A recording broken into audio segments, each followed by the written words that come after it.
Hello बच्चों, welcome back to my channel RNG के। अब आज के पेपर में हम देखने वाले हैं कक्षा 3 हिंदी का 6 मार्च को होने वाला पेपर। तो चलिए आइए बच्चों, अपन देखते हैं किस तरीके से पेपर अपना आएगा। उसका मॉडल पेपर में यहाँ पे आपको आपका प्रश्न नंबर 1 है। प्रश्न नंबर 1 से 10 तक वैकल्पिक प्रश्न आएंगे। प्रार्थना कविता में दयानिधि किसे कहा गया है? पिता को, माता को, ईश्वर को, देश को। तो आप लिखो ईश्वर को। सी इज द राइट आंसर। अब प्रश्न नंबर 2 देखते हैं अपन। अभी तक आपने चैनल को सब्सक्राइब नहीं किया तो सब्सक्राइब कर लें। इससे आने वाले सारे पेपर आप सबसे पहले हल कर पाएंगे। ओके बच्चों, यहाँ पे मैं पूरे प्रश्न का सॉल्यूशन कर रही हूँ। फुल सॉल्यूशन के साथ में इसको लाई हूँ। आप अच्छे से वीडियो को रोक रोक के अच्छे से याद कर सकते हैं। ओके, चलिए आइए अपन देखते हैं प्रश्न नंबर 2।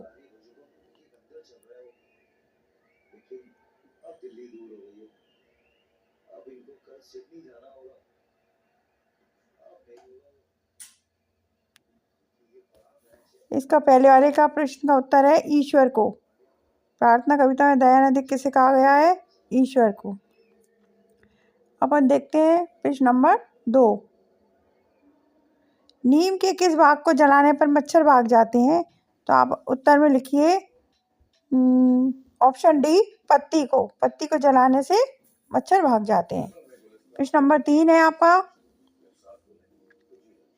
माँ अक्सर अपने बच्चों को सुलाने के लिए सुनाती है, क्या सुनाती है? लोरी।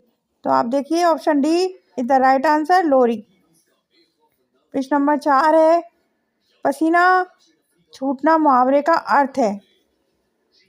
प्रश्न नंबर 4 है, पसीना छूटने मुहावरे का अर्थ है ऑप्शन बी, घबरा जाना। ऑप्शन बी पे राइट लगाइए और लिखिए घबरा जाना। इसी तरीके से आपको पेपर में भी लिखना है।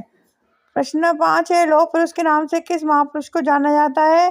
Option A is the right answer, Sardar Vallabhbhai Patel. इस तरीके से आपको उत्तर को लिखना है।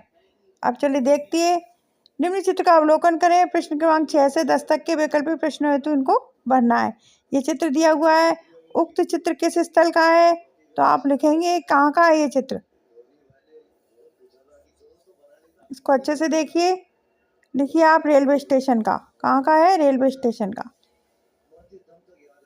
Option B is the right answer. ये रेलवे प्लेटफॉर्म किस जिले का है? सिवनी जिले का। तो आप लिखो option A, Seoni. Railway platform में खड़ी है, क्या खड़ी है? ट्रेन। तो option B is the right. प्रश्न नंबर 9 है। ट्रेन चलती है पटरी पार। Option B.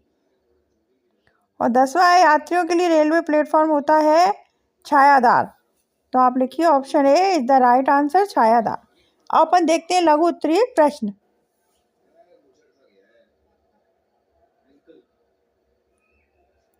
आपके घर से पाठशाला का रास्ता कैसा है? तो आप लिखो हमारे घर से पाठशाला का रास्ता कच्चा है। और प्रश्न नंबर 12 है। कोई 3 धार्मिक त्योहारों के नाम लिखो। तो आप लिख दो होली, दिवाली, लोहड़ी।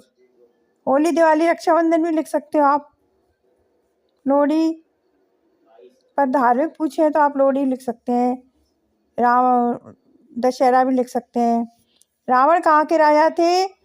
लिखो रावण लंका के राजा थे। निम्न वाक्यों में पूर्ण विराम एवं प्रश्नवाचक चिन्ह का प्रयोग करना है। लड़के फुटबॉल खेलते हैं, पूर्ण विराम लगा दिया है। और आपका क्या नाम है? इस पर प्रश्नवाचक शब्द चिन्ह लगा दिए हैं। अब प्रश्न नंबर 15 है। प्रकाश करने के लिए दीपक किन किन चीज़ों से बनाए जाते हैं? तो दीपक मिट्टी, धातु।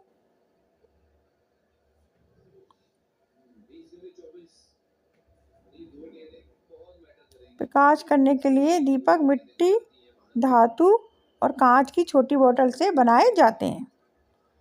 अब 16वां वाला देखिए।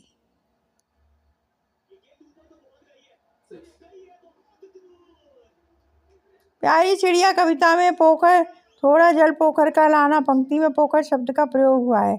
इसका क्या अर्थ है? आप लिखो पोखर का आशय छोटी सी तलैया है। बसंत कैसा बालक था? आप लिखो बसंत ईमानदार बालक था। अब 18वां है, निम्न शब्दों के विलोम बताइए। छोटे का बड़ा और काले का सफेद।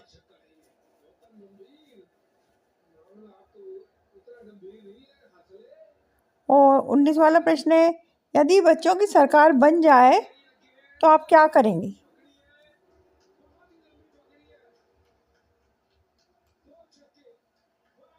यदि बच्चों की सरकार बन जाए तो हम प्रधानमंत्री बनेंगे।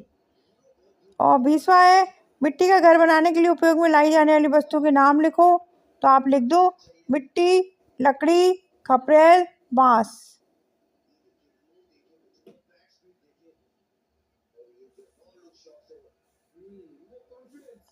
अब दीर्घ उत्तरीय प्रश्न देखते हैं अपन 21 से 24 तक।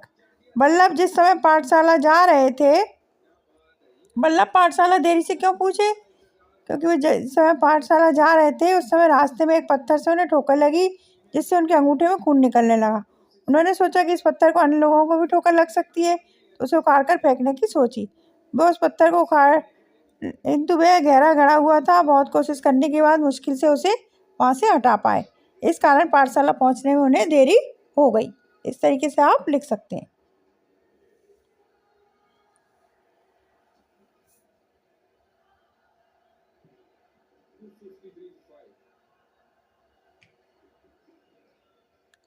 प्रश्न नंबर 22 है, यदि आपके पास घोड़ा होता तो आप उसकी देखभाल कैसे करते? उसकी देखभाल बहुत सावधानी पूर्वक करते, समय समय पर घोड़े को चारा खिलाते और पानी की व्यवस्था करते। प्रति दिवस सवेरे घोड़े को सैर पर ले जाते, समय समय पर चिकित्सा जांच करवाते, जिससे घोड़ा चुस्त दुरुस्त रहता। और प्रश्न नंबर 23 है, नीम के कौन कौन से भाग किस काम के?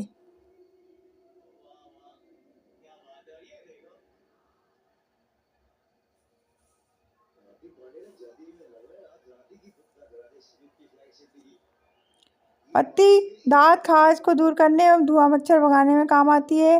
जड़ बुखार भगाने में, छाल चर्म रोग दूर करने में, निबोरी साबुन बनाने में और टहनी उसकी दांत मांजने में, दांतन करने में।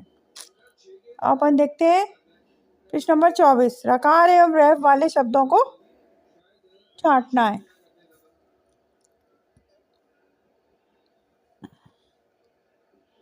तो ये रैफ वाले और ये रकार वाले आप देख लीजिए। जो नीचे लगते हैं वो रकार, जो ऊपर लगता है वो रैफ।